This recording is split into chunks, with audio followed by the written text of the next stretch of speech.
Start your career at KSG Institutions and JK College of Nursing and Paramedical.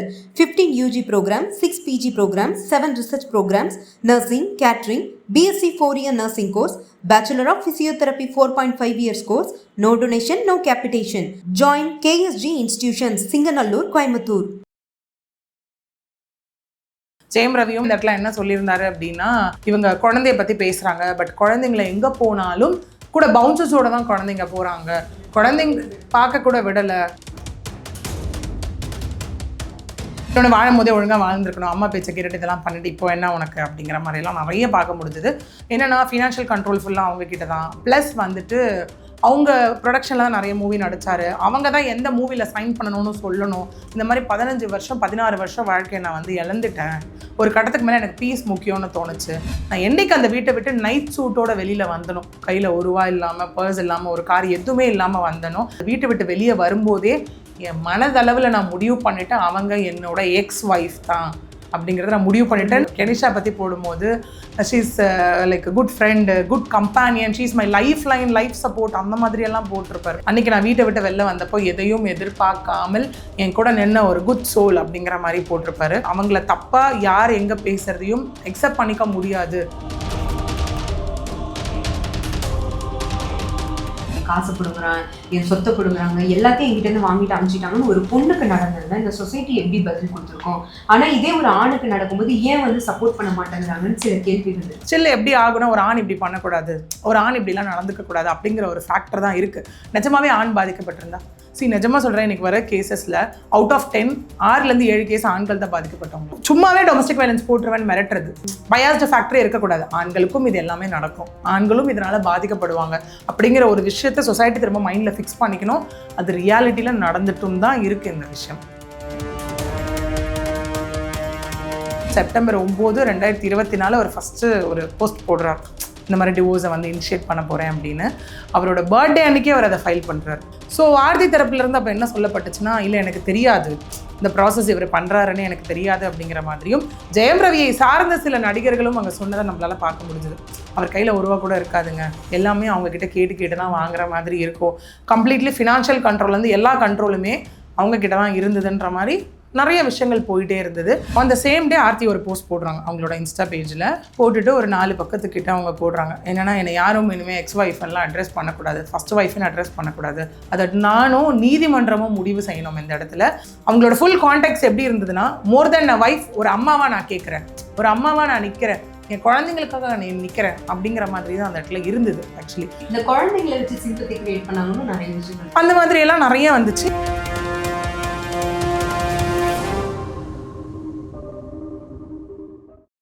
Ma'am, இதெல்லாம் தாண்டி நேற்று ஜெயம் ரவி அவர்கள் போட்ட அந்த போஸ்ட் தான் பயங்கரமாக வந்து பேசப்பட்டு வருது. என்னதான் அவங்களுக்குள்ள நடக்குது இல்லையா? எக்ஸாக்ட்லி. இதுவுமே இப்போ எப்படி ஆயிடுச்சுன்னா, என்னடா இது டிவோர்ஸ், இதே நம்ம ஏற்ற வீட்டில் நடக்குது டிவோர்ஸு, பக்கத்து வீட்டில் நடக்குது, எல்லா இடத்துலையும் டிவோர்ஸ் நடக்குது. பட் அதெல்லாம் பெருசாக பேசப்படுறது இல்லை அந்த இடத்துல. அட் த சேம் டைம் நம்ம இந்த சுற்றி இருக்கவங்க எல்லாம் ஐயோ டிவோர்ஸா அப்படின்னு இருக்க மக்கள் கூட இந்த மாதிரி சினிமா பிரபலங்கள், செலிபிரிட்டி அப்படின்னு கூப்பிட்றவங்க வீட்டில் டிவோர்ஸ் நடந்தால் அது ஒரு பெரிய விஷயமாகவே தெரிய மாட்டேங்குது அந்த இடத்துல. இதுவும் ஐ திங்க் கிட்டத்தட்ட ஒரு 15 + ஒரு 3 18 வருஷம் வாழ்க்கை, 3 வருஷம் லவ் ப்ளஸ் 15 வருஷம் இல்லையா? அதுவும் செப்டம்பர் 9, 2024 அவர் ஃபஸ்ட்டு ஒரு போஸ்ட் போடுறார், இந்த மாதிரி டிவோர்ஸை வந்து இனிஷியேட் பண்ண போகிறேன் அப்படின்னு. அவரோட பர்த்டே அன்றைக்கே அவர் அதை ஃபைல் பண்ணுறார், செப்டம்பர் 10. இதுதான் ரொம்ப பெருசாக பேசப்பட்ட விஷயம். ஏன்னா பர்த்டேலாம் நம்ம என்ன யோசிப்போம்னா, பாசிட்டிவாக ஸ்டார்ட் ஆனோம், நம்ம ஏதாவது நல்ல விஷயம் வந்து ஆனிவர்சரி, பர்த்டே அதெல்லாம் போகும்போது ஏதாவது நல்ல விஷயம் பண்ணணும், லைஃப்க்கான நல்ல விஷயத்தை ஸ்டார்ட் பண்ணணும்னு நினைப்போம். அவர் அன்றைக்கி ஃபைல் பண்ணப்பட்ட அந்த விஷயம். அப்புறம் ஆர்த்தி தரப்புலேருந்து அப்புறம் அடுத்த இயரிங் வந்து அக்டோபர் 10 போஸ்ட் பண்ணப்பட்டது. மீடியேஷன் ப்ராசஸில் இருக்குது இப்போ இந்த விஷயம். ஓகே, மீடியேஷன்னா என்ன அப்படின்னா, 2 பேரையும் வச்சு பேச வைப்பாங்க. இங்கே எல்லாருக்குமே ஒரு மித்து இருக்குது, ஐயோ அட்வொகேட் கிட்ட போனாலே டிவோர்ஸ் தான், கோர்ட்டுக்கு போனாலே டிவோர்ஸ் தான், முடிஞ்சிச்சு அப்படிலாம் கிடையாது. இது ஒரு லைஃப். ஆக்சுவலி ஒரு ஜென்மம், ஒரு லைஃப் அப்படின்னும் போது கடைசி இருக்க ஒரு 200% இதில் போட்டு எங்கேயாவது ஒரு இடத்துல 2 பேரையும் சேர்த்து வச்சிட முடியாதா அப்படிங்கிற ஒரு கவுன்சிலிங் பர்ஸ்பெக்டிவில் தான் ஃபஸ்ட்டு இருக்கும். அப்புறம் தான் முடியவே முடியாதுங்க அப்படின்ற ஒரு பட்சத்தில் தான் டிவோர்ஸுன்ற கட்டத்தை நோக்கி போகும். தவறுகள் இருக்கும், தவறுகள் இருந்தாலும் சரி, அது ப்ரூவ் பண்ணப்படும், அது எல்லாமே தாண்டி டிவோர்ஸ்னு போகும். இந்த இடத்துல மீடியேஷன் போகிறது என்னென்னா, 2 பேரையும் உட்கார வச்சு பேசுவாங்க. இவங்க சில செட் ஆஃப் அலிகேஷன் சொல்லுவாங்க, அதுக்கு இவங்க கிட்ட பதில் கேட்கப்படும். இவங்க சில செட் ஆஃப் அலிகேஷன் சொல்லுவாங்க, அதுக்கு இவங்க கிட்ட பதில் கேட்கப்படும்.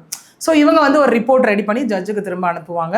அங்கே ஆர்கியூமெண்ட்டு, கிராஸ் எவிடன்ஸ் இதெல்லாம் சப்மிட் பண்ணப்பட்டு ட்ரையல் மாதிரி தான் நடக்கும். ஃபைனலாக ஒரு ஜட்ஜ்மெண்ட் வரும். இது வந்து டிவோர்ஸ் ப்ராசஸ் இந்த இடத்துல போயிட்டுருக்கு. ஸோ ஆர்த்தி தரப்புலேருந்து அப்போ என்ன சொல்லப்பட்டுச்சுன்னா, இல்லை எனக்கு தெரியாது, இந்த ப்ராசஸ் இவர் பண்ணுறாருன்னு எனக்கு தெரியாது அப்படிங்கிற மாதிரியும். உண்மையாது தெரியாமல் நடக்குமா?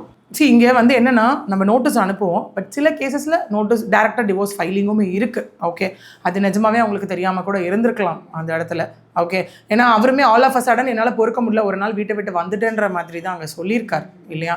ஸோ அதுக்கு முன்னாடி வரைக்கும் 2 பேரும் அவ்வளோ அந்யூன்யமாக இன்டர்வியூ கொடுத்ததெல்லாம் நம்மளால் பார்க்க முடிஞ்சுது. அங்கே கூட அவர் சொல்லியிருப்பாங்க, அவங்க அம்மாட்ட பேசினா மட்டும்தான் எனக்கு பொசசிவ் ஆகும் ஆர்த்தி அப்படிங்கிற மாதிரியெல்லாம். அப்புறம் இவர் காவல் நிலையத்தை அப்ரோச் பண்ணார் இல்லையா, என்னோடய வீட்டில் இருக்க பிலாங்கிங்ஸ்லாம் எனக்கு வேணும் அப்படிங்கிற மாதிரி அப்ரோச் பண்ணியிருந்தார். இது இப்படியே போயிட்டே இருந்தது ஒரு கட்டம் வரைக்கும். ஆர்த்தி எதுக்குமே வாய திறந்த மாதிரியே இல்லை. அதுக்கப்புறம் ஒரு கெனிஷாவோட ஒரு என்ட்ரி உள்ளே வருது. உள்ளே வரும்போது அதுக்கப்புறம் ஒரு ப்ரெஸ் மீட்டில் கேட்குறாங்க, கெனிஷா இப்போ நம்ம சொசைட்டி பேச ஆரம்பிச்சிடும்ல, இந்த பொண்ணுக்காக தான் விட்டுட்டு வந்தார் போல் அப்படிங்கிற மாதிரிலாம் full support was on Aarthi side. இதான் மக்கள் எப்படி மாறுறாங்கன்றதுக்காக நான் சொல்கிறேன், கமெண்ட்ஸ் பார்க்கும் போதே. அப்போ full support was on Aarthi side. அப்போது இப்படியே போயிட்டுருக்கு இந்த விஷயம். அப்புறம் ப்ரெஸ் மீட்டில் வந்து ஜெயம் ரவி கிட்ட கேட்குறாங்க, கெனிஷா என்னன்னு கேட்கும்போது, இல்லை அவங்க ஒரு நல்ல ஃப்ரெண்ட் எனக்கு, ப்ளஸ் அவங்க ஸ்பிரிச்சுவல் ஹீலர் அவங்க, அதுக்காக நாங்கள் 2 பேரும் சேர்ந்து ஒரு சென்டர் வைக்க போகிறோம். அது மட்டும் இல்லாமல் அவங்க ஒரு நல்ல சிங்கர் கூட, எனக்கு அவங்க ஒரு நல்ல ஃப்ரெண்டு, யாரும் தப்பாக பேசாதீங்கன்னு சொல்லுவார். சொல்லிவிட்டு அவர் என்ன சொல்லுவார் அப்படின்னா, என் பசங்க எனக்கு ரொம்ப முக்கியம் அந்த இடத்துல அப்படிங்கிற மாதிரியும், 10-20 வருஷம் ஆனாலும் நான் அவுட் ஆஃப் த கோர்ட்டில் என் பசங்களுக்காக போராடிட்டு தான் இருப்பேன் ஒரு தந்தையா அப்படின்னு சொல்லியிருப்பார். அதை தாண்டி அவர் என்ன சொல்லியிருப்பாருன்னா, இந்த மாதிரி நிறைய கஷ்டங்களை நான் அனுபவிச்சேன், இவ்வளோ வருஷமாக வாய மூடிட்டு இருந்தேன் அப்படிங்கிற மாதிரி ஜெயம் ரவி தரப்புலேருந்து. ஜெயம் ரவியை சார்ந்த சில நடிகர்களும் அங்கே சொன்னதை நம்மளால் பார்க்க முடிஞ்சுது. அவர் கையில் ₹1 கூட இருக்காதுங்க, எல்லாமே அவங்கக்கிட்ட கேட்டு தான் வாங்குற மாதிரி இருக்கும். கம்ப்ளீட்லி ஃபினான்ஷியல் கண்ட்ரோல்லேருந்து எல்லா கண்ட்ரோலுமே அவங்கக்கிட்ட தான் இருந்ததுன்ற மாதிரி நிறைய விஷயங்கள் போயிட்டே இருந்தது. அப்புறம் ஒரு பெருசாக ஒரு விஷயம் இல்லை. அப்புறம் இன்னும் சில பேரோட டிவோர்ஸ் ஃபைலிங் எல்லாமே பேசப்பட்டுச்சு அந்த இடத்துல இல்லையா. அப்புறம் இவங்க விஷயம் அப்படியே அமைதியாகிடுச்சு. திரும்ப ஒரு பெரிய அப்படியே ஒரு பாம்பு போட்ட மாதிரி ஒரு விஷயம் வந்தது வந்து இந்த ப்ரொடியூசரோட ஐஸ்ரீ கணேசன் ஒரு பொண்ணோட வெட்டிங்கில் இவங்க வந்த விஷயம்தான். சேம் லைக் மேட்சிங் அவங்க அந்த பிஹேவ் பண்ண விதமாக இருக்கட்டும், இது எல்லாமே இருக்கட்டும். பட் இந்த இடத்துல எல்லாமே கேட்கலாம், ஏன் அவங்க ஃப்ரெண்டாக இருக்கலாம், இல்லை ஒரு நல்ல ஃப்ரெண்ட்ஸாக இருக்கலாம், ஏன் எடுத்தோடனே அப்படிங்கிற மாதிரிலாம் நிறைய கொஷின்ஸ் வரும். ஒரு குடும்ப பிரச்சனையோ இல்லை எந்த பிரச்சனையோ வெளியிலேருந்து பார்க்குறவங்க நம்ம என்ன, இப்போ நம்மளே இங்கே 4-5 பேர் இருக்கோன்னா 5 பேரோட பர்ஸ்பெக்டிவ் மாறும் கண்டிப்பாக. சம்மந்தப்பட்டவங்க வாயை திறந்து சொன்னால் மட்டும்தான் என்ன விஷயம் நமக்கு தெரிய வரும் இந்த இடத்துல. ஓகே, அப்படி இருக்கும்போது இவங்க இந்த மாதிரி வந்தது. அன்றைக்கி அந்த வெட்டிங் பெருசாச்சோ இல்லையோ, இந்த விஷயம் அதுக்கப்புறம் ரொம்ப பெருசாச்சு, எல்லாத்துலேயும் ட்ரோல் செய்யப்பட்டுச்சு, எல்லாமே பெருசாச்சு. மக்கள் அப்படியே என்ன ஆயிடுச்சு, அன்றைக்கி ஆர்த்திக்கு சப்போர்ட் இருந்தது. அதுக்கப்புறம் ஒரு கட்டத்தில் ஜெயம் ரவி அவர்களுக்கு சப்போர்ட் ஆச்சு. ஆர்த்தி இப்படி தான் இப்போ எங்களுக்கே தெரியும், ரொம்ப பாசி கேரக்டர் அப்படிலாம் இருந்த விஷயம் அப்படியே ஜெயம் ரவியை தூக்கி மிதிக்க ஆரம்பித்தான். இந்த விஷயத்துக்கு அப்புறம் ஆர்த்திக்கு தான் இப்போ இங்கே ஃபுல் சப்போர்ட், ஒரு பொண்ணோட பாவம் சும்மா விடாதுப்பா அப்படிங்கிற மாதிரி. இந்த குழந்தைங்களை வச்சு சிம்பத்தி கிரியேட் பண்ணாங்கன்னு நிறைய விஷயங்கள் அந்த மாதிரி எல்லாம் நிறைய வந்துச்சு. அதுக்கப்புறம் on the same day Aarthi ஒரு போஸ்ட் போடுறாங்க அவங்களோட இன்ஸ்டா பேஜில். போட்டுட்டு ஒரு 4 பக்கத்துக்கிட்ட அவங்க போடுறாங்க, என்னென்னா என்னை யாரும் இனிமேல் எக்ஸ் ஒய்ஃபெல்லாம் அட்ரஸ் பண்ணக்கூடாது, ஃபஸ்ட் ஒய்ஃப்னு அட்ரஸ் பண்ணக்கூடாது, அதை நானும் நீதிமன்றமும் முடிவு செய்யணும் இந்த இடத்துல, அதுவரை நான் ஆர்த்தி ரவி என்றே அழைக்கப்படுவேன் அப்படிங்கிற மாதிரி அவங்க அந்த இடத்துல சொல்லியிருந்தாங்க. அது மட்டும் இல்லாமல் அவங்க நிறைய விஷயங்கள் பேசியிருந்தாங்க. இன்றைக்கி எங்களையும் குழந்தையும் நடு ரோட்டில் நிற்கிற அளவுக்கு ஆகிடுச்சு, நீங்கள் பேங்க் மூலிமா எவிக்ஷன் நோட்டீஸுமே ப்ராசஸ் பண்ணுறீங்க. ஒரு கட்டத்தில் நம்ம 2 பேருமே பார்த்து கொண்டு வந்த வீடு தான் இது. அது மட்டும் இல்லாமல் நீங்கள் கொடுத்த ப்ராமிசஸையும் ரெஸ்பான்சிபிலிட்டியும் இப்போ மீறிட்டீங்க.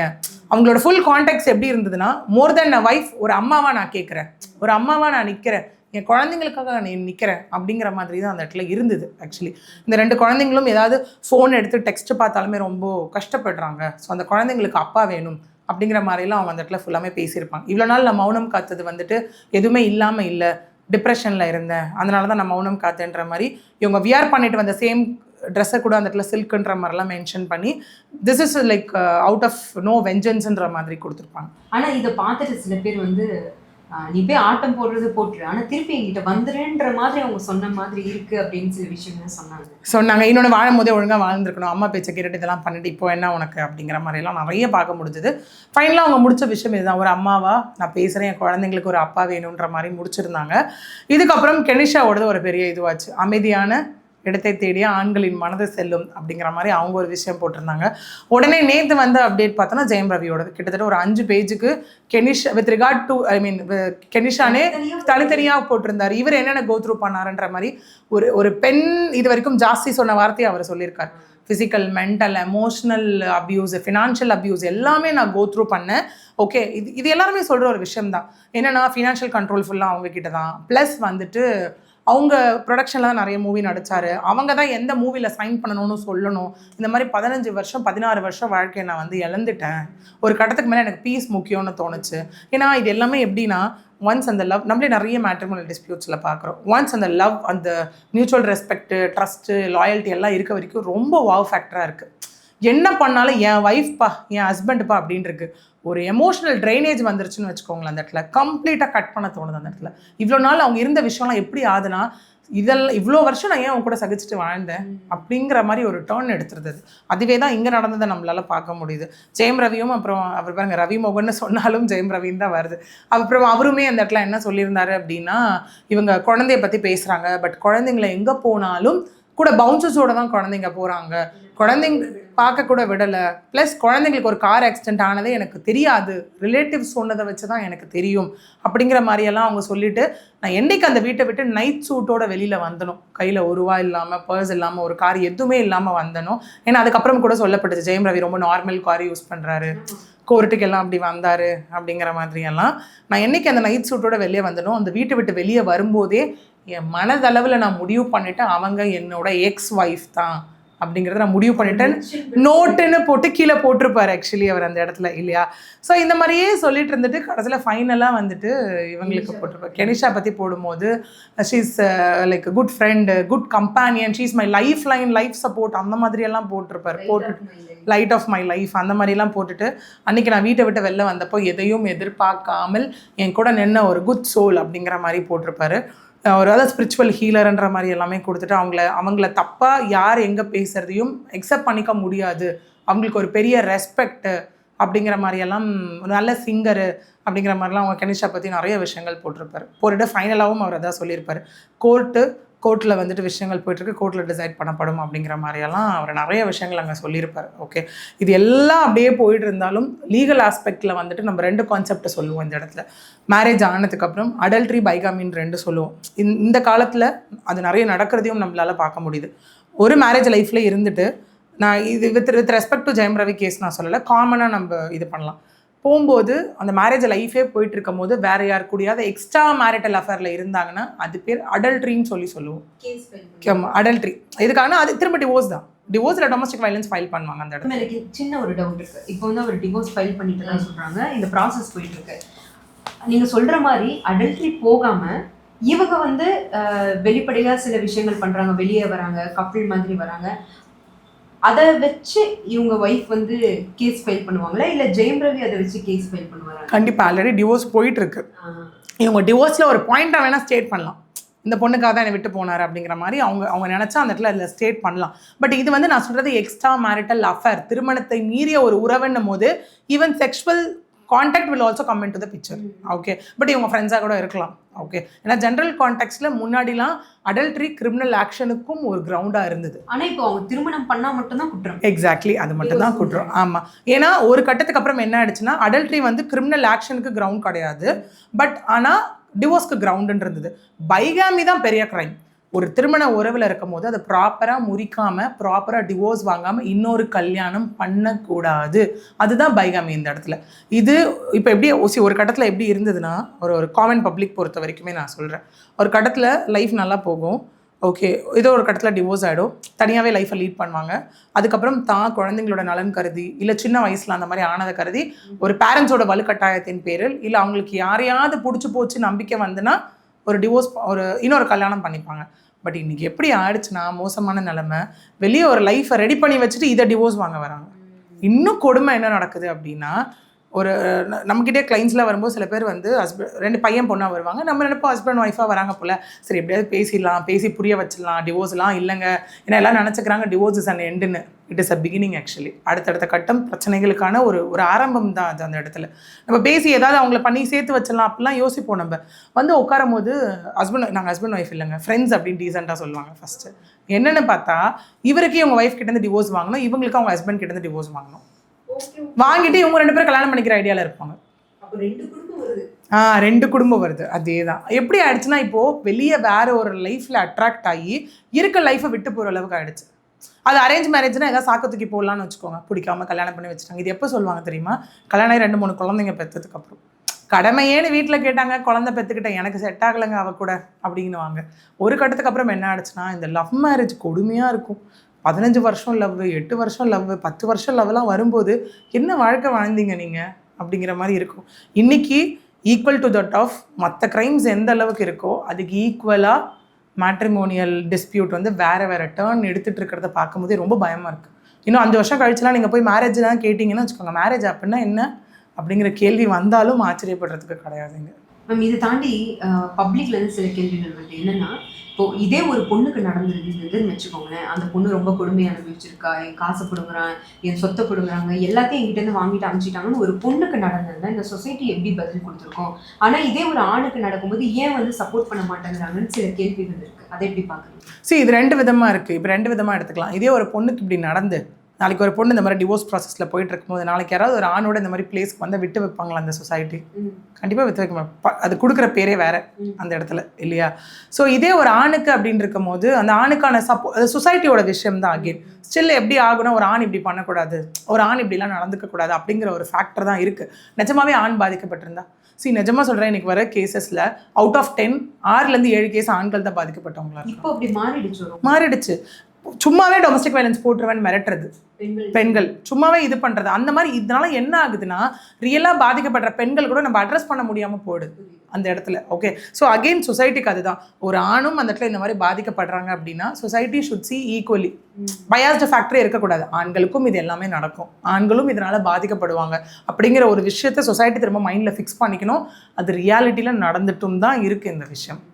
ஆனால் இன்றைக்கி நிறைய விஷயங்கள் நாங்கள் கேட்டு தெரிஞ்சுக்கிட்டோம் அப்படின்னு நினைக்கிறேன் மேம். உங்களுடைய நேரத்துக்கு ரொம்ப நன்றி.